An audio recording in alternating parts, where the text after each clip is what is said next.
क्या हुआ जब अयोध्या धाम पहुंची सैकड़ों वानरों की सेना राम मंदिर प्राण प्रतिष्ठा से पूर्व ऐसा चमत्कार देखकर सभी लोगों के रोंगटे खड़े हो गए।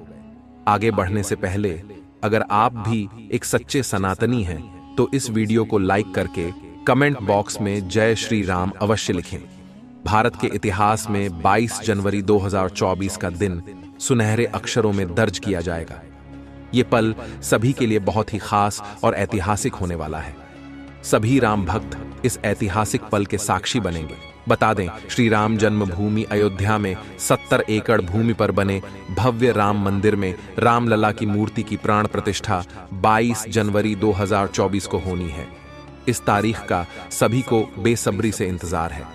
लगातार भक्तों में मंदिर के उद्घाटन की उत्सुकता बढ़ती जा रही है। साथ ही अयोध्या के अलावा भी पूरे देश के कोने कोने में हर्षोल्लास देखने को मिल रहा है। इस भव्य कार्यक्रम की तैयारियां अंतिम दौर में है। राम मंदिर की प्राण प्रतिष्ठा का कार्यक्रम हफ्ते भर चलेगा। प्रभु श्री राम ने रामेश्वरम से श्रीलंका तक जाने के लिए राम सेतु का निर्माण किया था। तब उस राम सेतु को बनाने के लिए वानर सेना ने महत्वपूर्ण भूमिका निभाई थी। ऐसा भी कह सकते हैं, बिना वानर सेना के राम सेतु बनना असंभव था। साथ ही साथ अन्य कई पशु पक्षियों ने भी राम सेतु बनाने में अपना अनमोल योगदान दिया था, जिसमें कई गिलहरियां, भालू व गिद्ध पक्षी भी शामिल थे। यानी कि सभी की मेहनत का परिणाम हमें एक मजबूत राम सेतु के तौर पर देखने को मिलता है। इसके बाद प्रभु श्री राम ने रावण का वध किया और पुनः अयोध्या लौटे। तब धूमधाम से दीपावली का पर्व मनाया गया। लेकिन दोस्तों, वही दीपावली का पर्व एक बार फिर से होने जा रहा है, क्योंकि 500 वर्षों का कड़ा संघर्ष अब सफल हो चुका है। 22 जनवरी 2024 को राम मंदिर में राम की प्राण प्रतिष्ठा होने वाली है। हम हिंदुओं के लिए यह बहुत दुखद की बात है कि जीते जी हमारे प्रभु राम लल्ला को तंबू में रहना पड़ा। लेकिन कहते हैं न, सच्चाई को कितना भी दबाया जाए, एक दिन वह सामने जरूर आती है। अब जैसे जैसे प्राण प्रतिष्ठा का समय नजदीक आ रहा है, वैसे वैसे कई चमत्कार अयोध्या में देखने को मिल रहे हैं। हाल ही में गिद्धों का बहुत बड़ा झुंड अयोध्या में देखा गया है। ऐसा कह रहे हैं यह गिद्ध कई सालों पहले विलुप्त हो चुके थे, लेकिन अचानक से इन गिद्धों का सामने आना रामायण से जुड़ा बहुत बड़ा चमत्कार बताया जा रहा है। साथ ही साथ अयोध्या के लोग इन्हें जटायु का वंशज बता रहे हैं और उनकी पूजा कर रहे हैं। लेकिन दोस्तों, अयोध्या राम मंदिर के आसपास वानरों को भी बड़ी संख्या में देखा जा रहा है। आज से पहले इतने वानर इस क्षेत्र में कभी नहीं दिखाई दिए। लेकिन जैसे जैसे प्राण प्रतिष्ठा का समय नजदीक आ रहा है, सैकड़ों के झुंड में वानर राम मंदिर पहुंच रहे हैं। हनुमान जी को भी वानर का ही रूप कहा जाता है। साथ ही साथ लंका पर विजय हासिल करने के लिए प्रभु श्री राम का साथ भी वानर सेना ने ही दिया था। यानी कि राम जी का वानरों के साथ सीधा संबंध है। जब उनकी मुलाकात सुग्रीव के साथ हुई, तब उन्हें एक नई दिशा मिली, एक नई सेना मिली, लंका पर विजय पाने का एक हौसला मिला। अगर यह वानर नहीं होते तो लंका पर विजय पाना मुश्किल था। लेकिन दोस्तों, अब जब एक बार पुनः श्री राम अपने धाम लौट रहे हैं, तो उनके साथ कई वानर भी अयोध्या नगरी में आते दिखाई दे रहे हैं। हाल ही में लाल मुंह के वानरों के कई झुंड अयोध्या राम मंदिर के आसपास देखे गए हैं। साथ ही साथ कुछ भालू भी, जिन्हें जामवंत का रूप कहा जा रहा है, वह अचानक से इस क्षेत्र में पाए गए हैं। दिन प्रतिदिन अयोध्या में काफी चमत्कार बढ़ रहे हैं। ऐसे पात्र जिनका संबंध रामायण के साथ जुड़ा हुआ है, जब वह एक एक करके सामने आ रहे हैं तो सभी लोग बड़े हैरान हैं। भगवान राम और रावण के बीच लंका में जो जबरदस्त युद्ध हुआ, उसमें एक ओर थी बलशालियों से भरी रावण की सेना, जिसे बहुत ताकतवर माना जाता था। दूसरी ओर राम के पास एक ऐसी सेना थी जिसने इससे पहले शायद ऐसा कोई युद्ध नहीं लड़ा था। युद्ध में वो पारंगत भी नहीं थी। ये वानर सैनिकों वाली सेना थी। रावण ने पहले इस सेना की हंसी उड़ाई, फिर राम की वानर सेना से दुश्मन के छक्के छुड़ा दिए। ये युद्ध जीता। लेकिन इस शानदार विजय के बाद वानर सेना का क्या हुआ, ये किसी को नहीं मालूम। भगवान राम जब युद्ध करने के लिए लंका पहुंचे, उन्होंने रावण की मजबूत सेना के खिलाफ युद्ध शुरू किया, तो उनकी सेना में केवल वानर थे। इस सेना को राम और लक्ष्मण ने मोटे तौर पर दीक्षित किया। युद्ध में जीत के बाद ये लंबी चौड़ी सेना कहां चली गई? वाल्मीकि रामायण के अनुसार श्री राम रावण युद्ध में वानर सेना की महत्वपूर्ण भूमिका थी। सवाल यह है कि जब श्री राम ने युद्ध जीत लिया, वह इसके बाद अयोध्या आ गए, तो वानर सेना का क्या हुआ? इस वानर सेना का नेतृत्व करने वाले उस समय के महान योद्धा सुग्रीव और अंगद का क्या हुआ? वीडियो को अंत तक देखते रहिए। आगे बड़े रहस्य से पर्दा उठने वाला है कि आखिर राम रावण के युद्ध के बाद वानर सेना का क्या हुआ। आज जो अयोध्या में वानर सेना दिखाई दे रही है, क्या इनका संबंध रामायण के साथ जुड़ा हुआ है? लेकिन पहले जान लेते हैं राम मंदिर का महत्वपूर्ण इतिहास। पौराणिक मान्यताओं के अनुसार उज्जैनी के राजा विक्रमादित्य जब यहाँ आखेट करने आए तो उन्हें उजादाह भूमि पर कुछ चमत्कार दिखाई देने लगे। खोज की तो पता चला कि ये श्री राम की अवध भूमि है।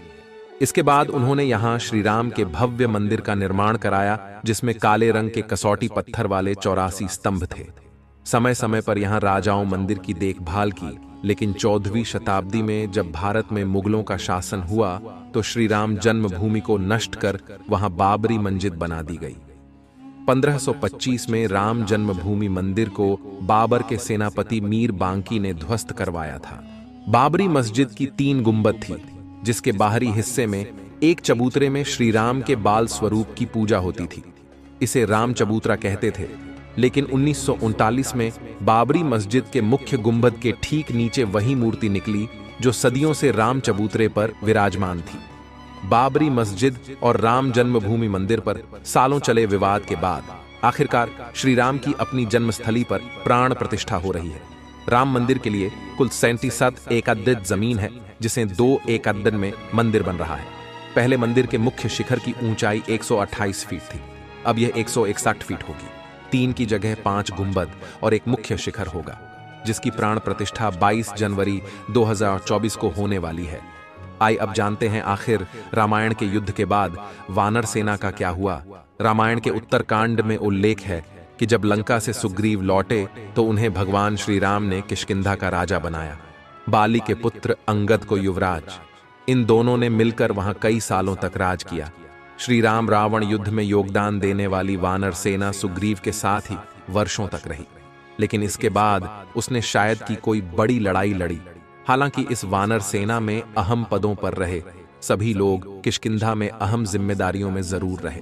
वानर सेना में महत्वपूर्ण योगदान देने वाले नल नील कई वर्षों तक सुग्रीव के राज्य में मंत्री पद पर सुशोभित रहे, तो युवराज अंगद और सुग्रीव ने मिलकर किष्किंधा के राज्य को और बढ़ाया। गौरतलब है कि किष्किंधा आज भी है। किष्किंधा कर्नाटक में तुंगभद्रा नदी के किनारे है। ये बेल्लारी जिले में आता है, जबकि विश्व प्रसिद्ध हम्पी के बिल्कुल पास में है। इसके आसपास प्राकृतिक खूबसूरती बिखरी हुई है। किष्किंधा के आसपास आज भी ऐसे कई गुफाएं हैं और जगह हैं जहां राम और लक्ष्मण रुके थे। वहीं किष्किंधा में वो गुफाएं भी हैं जहां वानर साम्राज्य था। इन गुफाओं में अंदर रहने की खूब जगह है।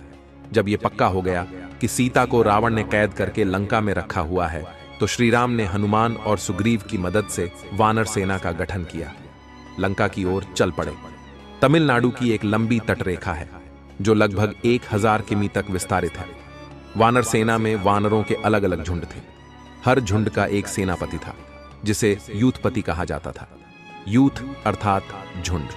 लंका पर चढ़ाई के लिए सुग्रीव ने ही वानर तथा रक्ष सेना का प्रबंध किया। बताया जाता है कि यह वानर सेना जुटाई गई थी। यह संख्या में करीब 1 लाख के आसपास थी। माना जाता है कि लंका विजय के बाद ये विशाल वानर सेना फिर अपने अपने राज्यों के अधीन हो गई, क्योंकि अयोध्या की राजसभा में राम ने राज्याभिषेक के बाद लंका और किष्किंधा आदि राज्यों को अयोध्या के अधीन करने के प्रस्ताव को ठुकरा दिया था। ये वानर सेना राम के राज्याभिषेक में अयोध्या भी आई, फिर वापस लौट गई।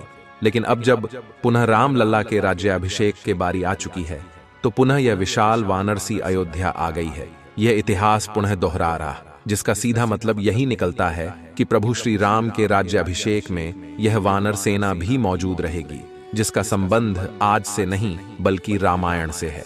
और जैसे ही प्राण प्रतिष्ठा का कार्यक्रम संपूर्ण होगा, वैसे यह वानर सेना भी अपने अपने राज्य यानी अपने इलाकों में चली जाएगी। यह प्रभु श्री राम का बहुत बड़ा चमत्कार है। श्री राम जन्मभूमि पर बने भव्य मंदिर में अब प्राण प्रतिष्ठा महोत्सव की तैयारियां हो रही हैं।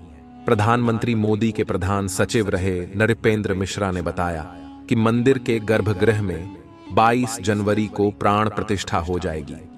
गर्भगृह में 2 मूर्तियां होंगी।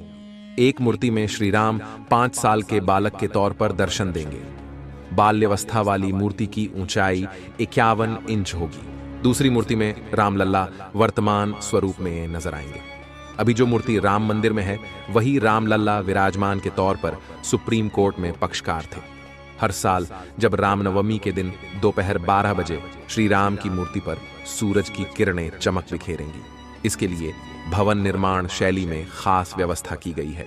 मंदिर के गर्भगृह में रामलला के ललाट पर सूर्य की किरणें खुद ब खुद नहीं पहुंचेंगी। इसके लिए मंदिर के शिखर पर एक छोटी डिवाइस लगाई जाएगी। इस डिवाइस के लिए central building research institute Roorkee और पुणे के एक एस्ट्रोनॉमिकल संस्थान ने मिलकर कंप्यूटराइज्ड प्रोग्रामिंग की है। यह डिवाइस बेंगलुरु में बन रही है। सूरज की किरणें इस डिवाइस पर पड़ेंगी और वहां से रिफ्लेक्ट होकर श्री राम के ललाट पर पहुंचेगी। ऐसा हर साल रामनवमी के दिन 12 बजे होगा। हर बार इस घटना का सीधा प्रसारण करने की व्यवस्था की जाएगी ताकि मंदिर में भीड़ नहीं हो। अब राम मंदिर की इतनी चर्चा हो और अयोध्या के कोतवाल की चर्चा ना हो, ऐसा तो नहीं हो सकता। अब हम बात करेंगे हनुमानगढ़ी मंदिर के बारे में, जो कि काफी चमत्कारिक मंदिर बताया जाता है और वह अयोध्या के मध्य में स्थित है।